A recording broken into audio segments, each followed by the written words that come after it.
think there was a time that I got caught up in the fever, the Japa fever. That okay, let me go and do my masters. Most of us are traveling not because of what we really want to do, but then because like everyone is traveling. So first of all, if you find a purpose in living in Africa or Ghana, I think that's Yeah, best because not all of us would have to travel to succeed. You've got a job and you are contemplating between leaving your job and coming for masters. That then becomes difficult because at least you are doing something and that thing is giving you yeah. money. At the That, end, when you come to school, you are still going to work. which means that if you pray hard, they won't. I'm a Christian too, like so.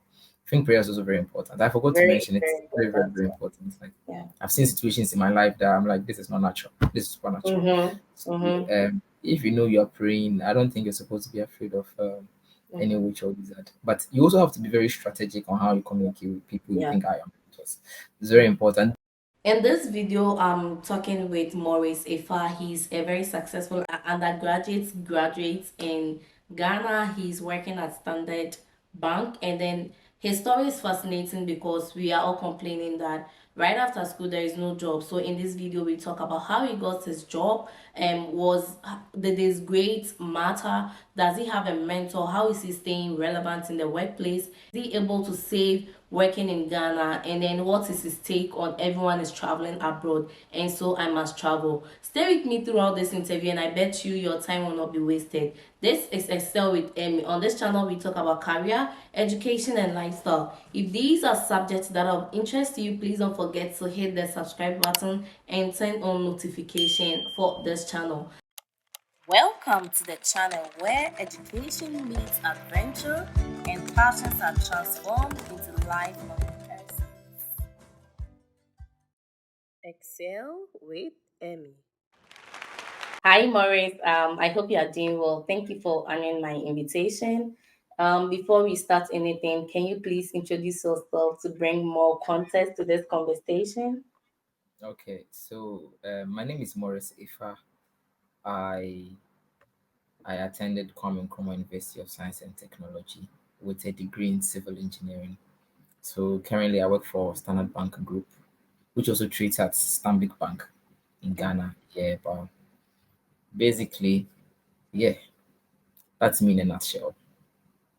Okay. I'm sure people are like you did civil engineering and then you're in standard bank. So like what is the correlation? Or you just switched up?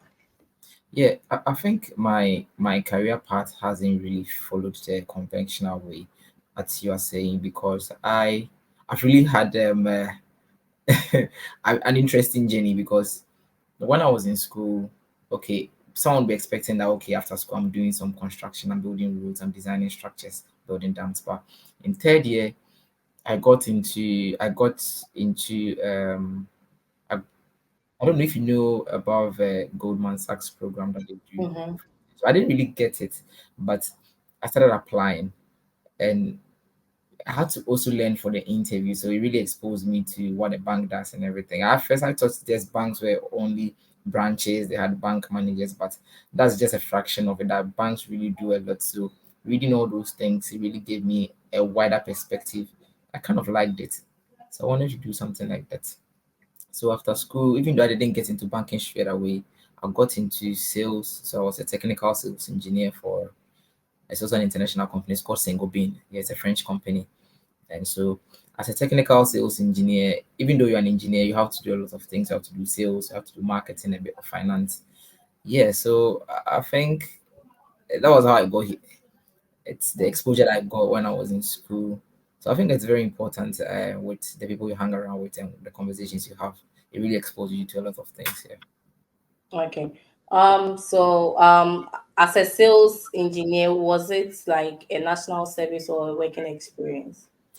Yeah, so because it's an international firm, I was working even though I have to fulfill the national service mandate, but it was an Mhm. actual work. Yes. Okay. Okay. So I think your about yourself alone can generate a lot of questions, right? Like Yeah. how do you get these opportunities and all of that? But I think that would unfold in the conversation. Yeah. So yeah, let's look at the questions and then it will bring more answers to us. It is the reality that like after school finding a job in Ghana is very hard, or if you are in Africa, to be like in general, is very hard, and then you need to go outside for greener pastures, right? So after school, how did you land your job, and then what were the strategies that you think would be helpful to everyone if we know? Yeah, I think I don't know, but some people might differ from what I say because one thing I've realized that in corporate, I don't know for public sector, but in corporate, an employer will hire you because they want to make money. In the end, it's all about business, and you should be able to show them that even though they've not hired you, you have one basic skills, one, and two, you also have the ability to transfer knowledge from, because I read civil engineering, so there were some skills that I picked up in civil engineering that's not like core civil, but like they were transferable, like being analytical, how to analyze documents, how to even like speak in public, how to even convince someone, and all those things. So these are some of the things that I picked up. So I'm supposed to showcase that to my employer that I have these and I can help you make money. So it's all about skill building, because if I'm hiring you, I don't have to hire you because you're unemployed, because I'm investing in you, I'm going to pay you every month. So you have to show them that I have these hard skills and I have these soft skills. And you don't get them, you have to learn. Because I think when I got into sales, I learned a lot. Like I really learned a lot. It wasn't a conventional civil engineering job, even though I was in civil engineering. It was a sales role for a civil engineering job, but I did a lot more because I had a portfolio that I was managing. It was more business. So I had to do the technical side and the business side. So I picked up skills there. I think after that too, I enrolled in a lot of technology programs like to learn how to code. I've done courses in product management and all those things. So when I went for my interview, it wasn't really difficult for me because I had really learned. And my interview was a very tough one, honestly. I think I did about four interviews here for the same role. So at every stage, you should be able to prove to the employer that yes, I can be able to make you money. I can make you money. You get it. And in the end, I don't think no one will say no to money. So it's all about the skill building and proving to them that you are really worth it. Right. So if I'm getting you right, you first of all you switched up from engineering to business, and that looks like a big switch, right? But Yeah. then you are making a point that you should be able to like spread out your wings and then be Yeah. able to prove to the employer that you can really like transfer knowledge. That's a good one there. And it wasn't about who you know, right? Like, did someone connect you or something? I want us to make that exception, that No, assertion. It wasn't about who you know or no, it isn't. who knows I don't you. know. I think because my role, it's very rare. It's a very good role because currently I get the opportunity to work, and because it's a multinational bank, I don't necessarily work in Ghana. Like I get to work with other people from other African countries, and it's a very good opportunity.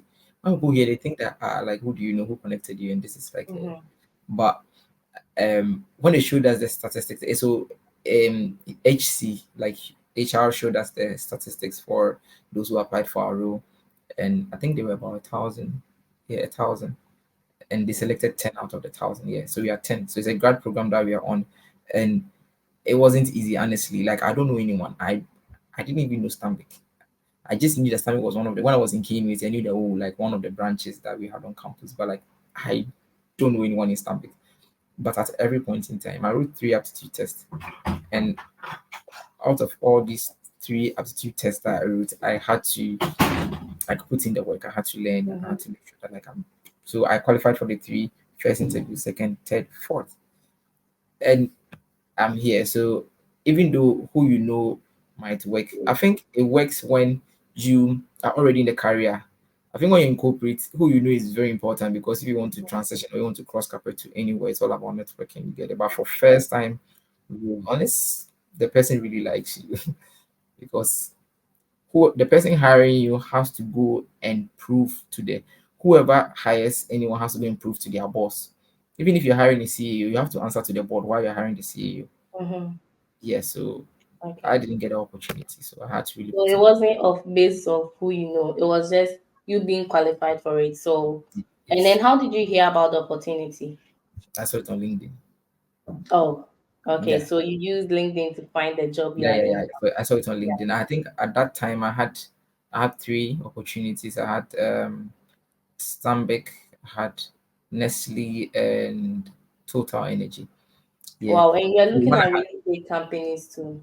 yeah, so I think the Nestle and the Total were not done. I think I had final interviews to attend, but the offer for Stanbic came in, and I felt like um I like I like banking, so let me try that. Okay. That's good to know. Yeah, So first of all, everyone is traveling outside in a country. We have the perception that like you are better off abroad. What is your take on this as a successful person or as a successful graduate and a graduate student who is yeah. now like let's say excelling? Yeah. I'm not. Oh, please don't let my destiny help No, about no, me. no. Like to get a job in Ghana or Africa I'm is just in kidding. Yeah, itself success, right? So like yeah. I get. I'm just kidding. It's very bespoke. It's very individual, and it depends on what you're looking for. You get it. I'm not really after those things, but I feel like nah, this is not what I want for myself because I I didn't want to do the the academia civil engineering kind of thing. You get it. I knew it would bore me, but I got caught up in the fever. But I had to reassess my things that okay, if I want to go into business, if I want to do this, this is what I'm supposed to do. You get it. Going abroad might work for some people. That's no lie. I know people who are very successful outside and they're making it big. You get it. But I know some people also here who are also making it also big in Ghana. So honestly, as I said, it depends on the individual and what you're looking for. I know there's a fever now, people get caught up in. And then when you meet someone randomly and the person doesn't even know you, be like, okay, you're done with uni, what are you doing in Ghana? Haven't you seen this? Haven't you seen your friends going outside? Recently, I traveled. I was like last month. Yeah, I traveled, and at the airport, I met like randomly four of my classmates. Four. It's not as if we planned to meet that they are going two to Canada, every minute. two to Canada, two to US. I'm like, oh my god, get it. So maybe they know what they're looking for and they feel like that's gonna help them.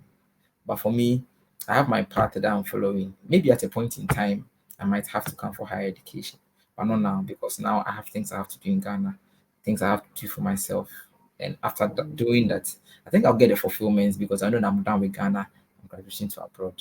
Yeah, basically.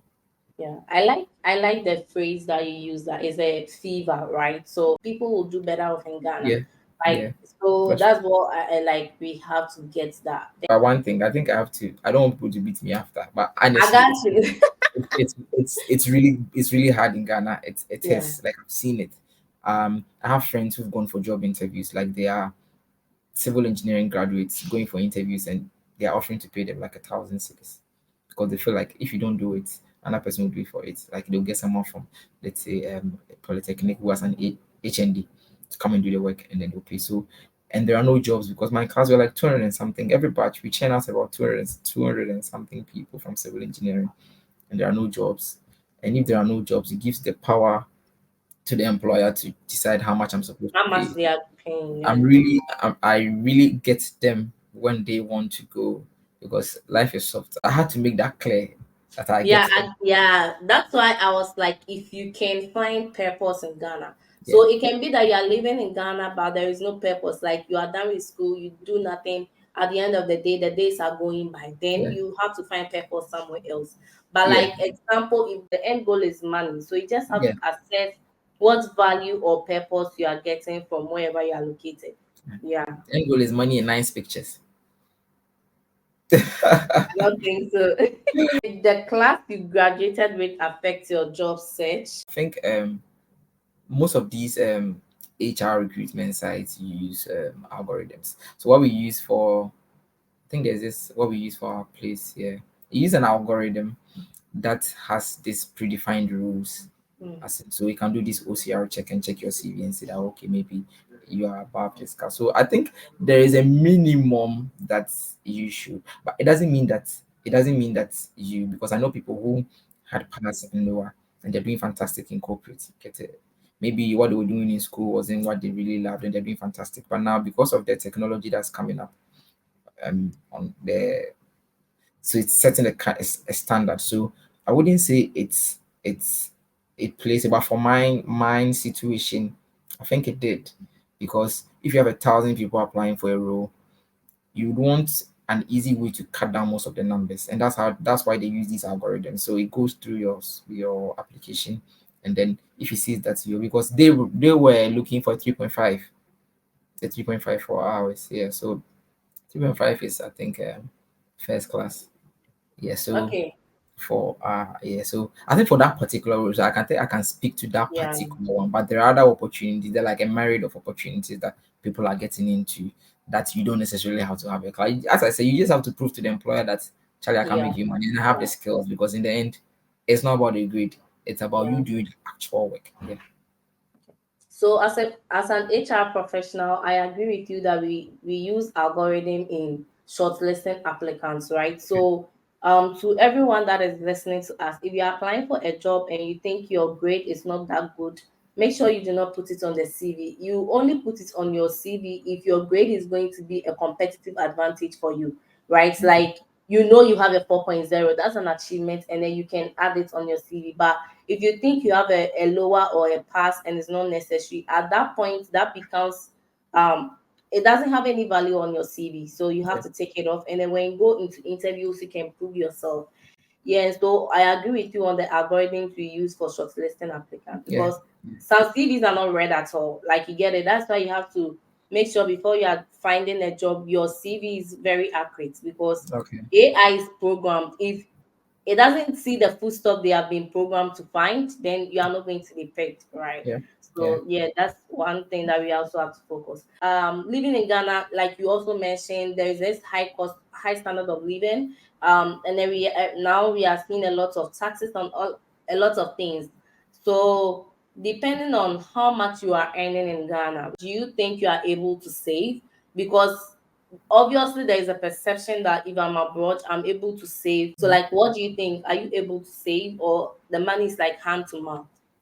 That I think I'm a bit graced to have still live with my parents, so I don't have those expenses. I don't pay rent. I don't buy food and all those things. So, and I'm a very simple man. I don't really live an extravagant life. So, I think for me, I'm able to save that much more money that they give me. So Okay. yeah, but with saving, I think there are people who have different thoughts on savings. Like, Mm-hmm. I know a friend who says that he doesn't save, like he's Mm-hmm. enjoying Yeah. because I doing also it. know someone like that. Yeah. Yeah, so it depends. But for me, I think I am graced to still live with my parents, so I'm able to save something. Yeah, but it's a culture that it's very different with people. Now, some people, I know a friend who has a very strict policy on saving, like he knows that I'm putting 50% away. Yeah, even though the times are really hard in Ghana, like they are really really hard. Some people still do, because in the end, everyone is saving towards something. Some people are saving towards retirement. Some are also saving towards like buying a car or buying a house. So yeah, basically. Yeah, so I think that also what I have to say is that I like your point of view that you are staying with your parents and then you don't buy food, you don't pay bills. That is one advantage of living in Ghana. Because if you are an international student and let's say you are not a DB in quotes, your parents are not here. So most likely I'm paying my rent myself. I'm paying my bills myself. If you bought your car on credit, you are paying it yourself. If like you get your money at the end of the month, like it's automatic. The end you have a certain amount that is left in your hand. But then Let's say, in if you are living in Ghana, you have the choice of living with your parents if you don't want to like it depends. That also comes like personality comes to play, choices come to play. that's Someone true. will have less money and still decide to not live with their parents, right? So That's it true. really depends. But then to living here, you don't have an option to stay even with your parents. You have Okay. to pay the bills, and the one that is left, you don't want savings to also become a residual of your income, but rather like a huge part of it. So Yeah. it really Yeah. depends. So what I'm trying to arrive at is you can save in Ghana and you can save here, depending on the factors at play, right? Yeah. That's true. Yeah. I think I know someone who, and I think it was a conversation I had with my dad a very long time. It was like when he started working, it was like he wasn't really paid a lot. Like it was a very small salary, but he still Mhm. saves. Get it? Yeah. It's a habit. Some people have Mhm. it, some people don't. Yeah. Some people are paid like 10,000, 20,000 in Ghana, and yet still they don't save because that is Yes. how they Yeah. are. They want to enjoy. So it also comes. It's very subjective. It depends on the individual and what you're looking out for. Yeah. Yeah. How do you stay relevant in your workplace? Because I met Maurice on LinkedIn, and then I recently saw that you traveled somewhere, like living in Ghana as an undergraduate, um, traveling in your company. That's huge, right? So like, how are you staying relevant and then coming up, like making sure that you are seen or giving these opportunities, right? That is giving you the exposure. Yeah. Okay. I think as I said, whatever I say will be in context to Stambik. I Stambik really gives opportunities to young people because it has the culture of South Africa, like the South African Mm. banks. Oh. It's a very nice space that you find yourself in, and if you have to show potential, they would give you the opportunity. So me personally, I honestly I really put in the work. I make sure that I learn and I stay on top of issues, Mm-hmm. and I also try work on my social currency because social currency is also important. So there are two types of currencies that I'm looking at now: performance and social. So I do my performance because that was the reason why I was hired. So I do my work very, very diligently, very, very diligently. And then I also try and I don't see someone I pass.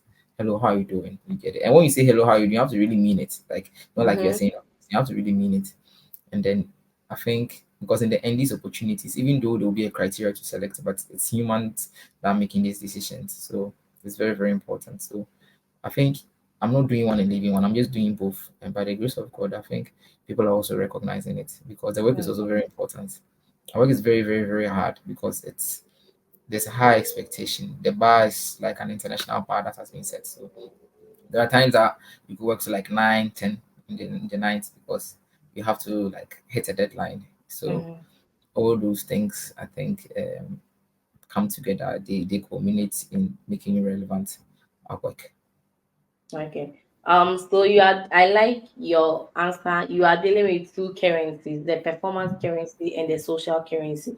I think I'll emphasize on the social currency because you found this job on LinkedIn. There are Yeah. lots of people that are complaining that there are no jobs in Ghana, but then hardly would you find them on LinkedIn. So where's your social presence for other companies to even notice you? If you're on LinkedIn, you come across like these multinational companies. So if you are looking locally, Ghanaian companies is full of corruption and all that perception, like assumably, right? So if an international company, there is less of that. So you are able to get opportunities like by merit. So I like the social currency part of it. And then you can't excel in a role if you are not performing, which is very Exactly. important because if you should be that person that when someone is looking for an answer, they can think of you or you come to their mind. And then you saying hi is a form of networking. And one thing we find short of us people who are raised in Africa is that like we are less vocal, right? Like we don't like I That is said we are true. shy.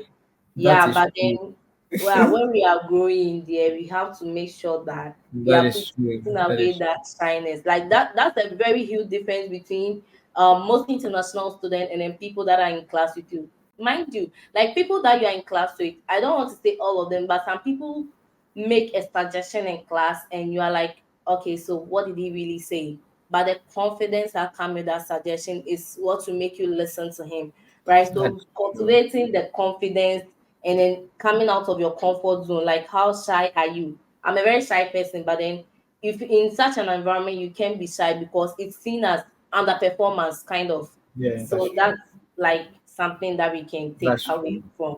I think I have it's very true. I've been in meetings with I think there are two people that I always comment Nigerians and South Africans. They are Mm. so good at it Very in meetings, vocal, very like very, vocal. very vocal. And it's I don't know how to put it, but it's so nice. Like Yeah, because you see a very young person who is in a meeting with like very old people. He's not being disrespectful. disrespectful. No, He's being very respectful, but he puts his ideas across. right. Like this is it and this is that. That's the only way people will know that you're smart. Because if you Yeah, don't talk, we will know you're smart. Yeah. yeah, So I think that's also very important. yeah. I think this is our last question. I do you have a mentor And if yes, what has been the impact of mentorship in your like success or your growth? I I have a lot of mentors. I even have mentors who don't even know me. So it depends on what I'm looking out for. I have people that when I want to have very technical conversations with, like maybe in terms of technology, in terms of banking, I have people I talk to. As I said, I have people who don't even know me. So that there's this guy called Lex Friedman. He does this podcast. I love him so much that there are some things that I pick up from him too. Like, so it depends on what you're looking for. I look out for a lot of things.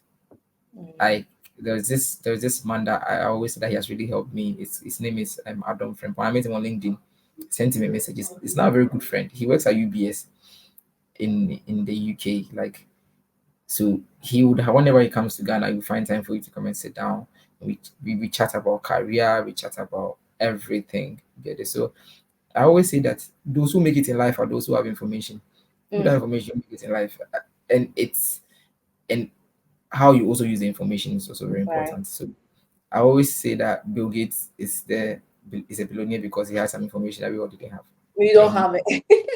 he did it well. He implemented it well. You get it. So if you've not chat, if you've not done something before, there are people who've already chat the path, and you think you have your first experience, but someone has had that experience before. They can tell you that, okay, if you do this, this will help you. If you do that, that. So mentorship is very important. Honestly, it's there are some people that they don't necessarily have to have the name or the tag mentor on their names, but you should be someone who is always willing to learn from people.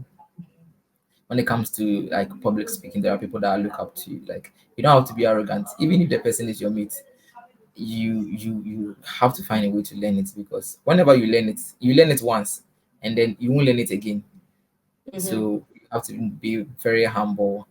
You need to also have people that you can go to and talk to about life. Sometimes the work gets very depressing. You feel like you're all alone, because I think starting off in your career, you want to impress and working hard. So sometimes it gets very depressing. So you need someone to go and talk to, that maybe boss this, boss that. So yeah, this. How did you do it when you're at my age? You get it. Mm. It's two things. Either they did it right or they did it wrong. If they did it right, they'll tell you the right thing. If they did it wrong, they'll tell you that they They'll did the tell you wrong the way experience, right? to do the right thing. So it's very important. Very, very Mm. important. Yeah. I think that I brought up the issue of mentorship because like in Africa, in Ghana, like we think that telling your problem to someone, you don't know who the person is. The person might be a witch or a wizard.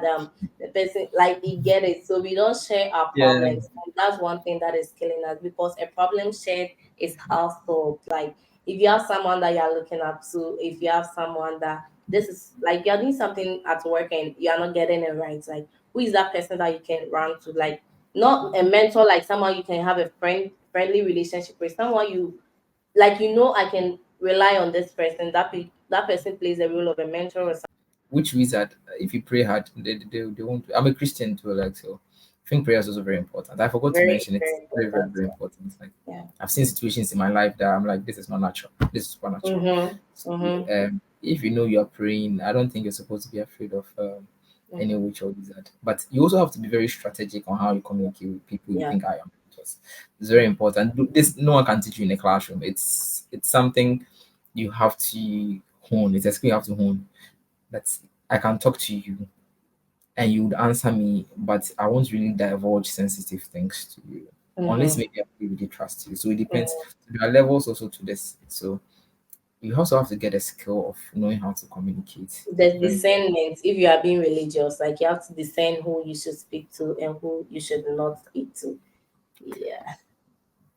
Nalent, you went to church today, so I hope you prayed for us. Oh yeah, I did pray for. Did you help Yep. us? So that will bring us to the end of this conversation. It's been really insightful. Like, yeah, I see you huge on social media, and I think speaking to you, I've learned a lot as well. I have to improve my social currency as well as perform, right? If I didn't take anything at all from this conversation, what is my social currency? So thank you, Maurice, for coming.